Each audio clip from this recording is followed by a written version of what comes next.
Let's get started with Nathan De Cat at Anderlecht. He saw his market value increase by 8 million euros to 25 million euros in our market value update this month. He's now the fourth most valuable player in the Jupiler Pro League. I actually checked before we started recording. He has had the biggest market value gain of all players outside of Europe's top five leagues. So we're really talking about a really interesting young player here.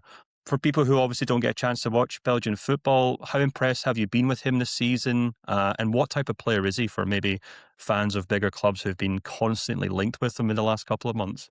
Yeah, impressed a lot, of course. He stands there in the midfield of Anderlecht like the captain, and he stands out together with Torgan Hazard at Anderlecht. He plays there, if he plays there already for several seasons, while he's just 17 years old. It's his first season there. He leads the team. And the thing is, he can play all three positions in midfield.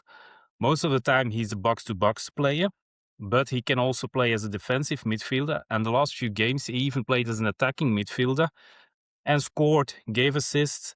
So basically, he's got the whole package. And that just 17 years old. If there's just one thing he needs to improve on, then it's his physical performance. Even without Anderlecht not playing European football, just only weekend days, he's playing football. We see every 4 or 5 games he needs to be substituted because he's just so fatigued. Last few games we saw against Club Brugge, for instance, a game with just 38 minutes on play, and he was already standing there, bent over his knees. So that's why he's still not the most valuable player in Belgium, because we see still improvement. He needs to have.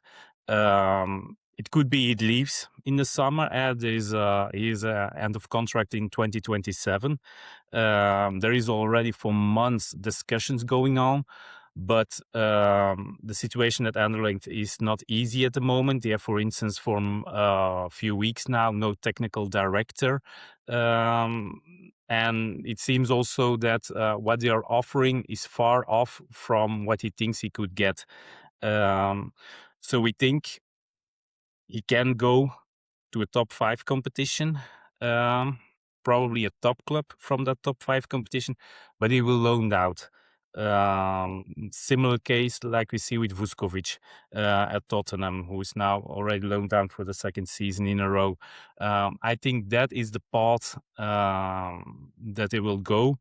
If we're talking about transfer fee, then we're thinking at the region of 25-30 million euros. The problem also there is he's a contract to 2027. So if Anderlecht wants money, they will need to sell him this summer. So there's already some bit of pressure on that. And Anderlecht, like everybody knows, has not the best financial situation at the moment. So we see also clubs taking advantage of that. But we will see.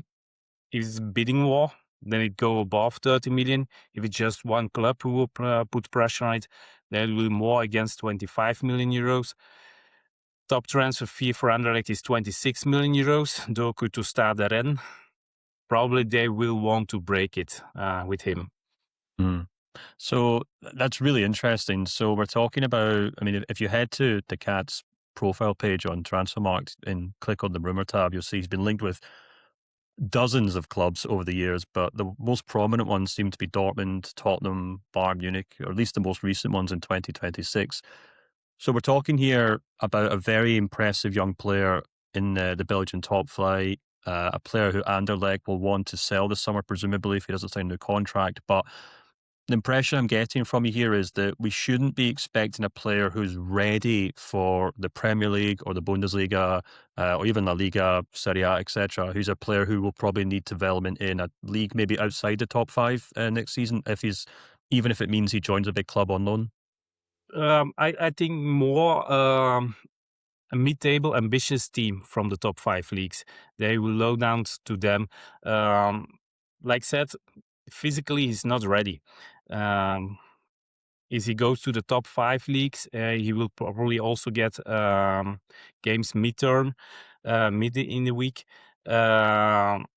and that would be maybe too much at the moment. So physically, he still needs to grow. So we see him snapping up by a top club, and if you have to name one, of course, Bayern Munich with Vincent Kompany as a coach, who already knows him by heart, every little detail about him, already visit him in Anderlecht, talk to him, and yeah, since this week he's also Belgium international. He made his debut against the United States, so we see him also there. He will probably go to the World Cup with Belgium. That will add some value, of course. But on the other hand, he will probably miss preseason with his new club. So how are we going to develop there? So we rather see a path that, like Luka Vuskovic did, with some loan outs before he's physically ready to compete at the top clubs, where there you also have to compete at the European club levels, of course. Yeah, we profiled Vuskovic on episode 3 of the show, and he's obviously doing very, very well at Haas. So that's not a bad example to follow by any means.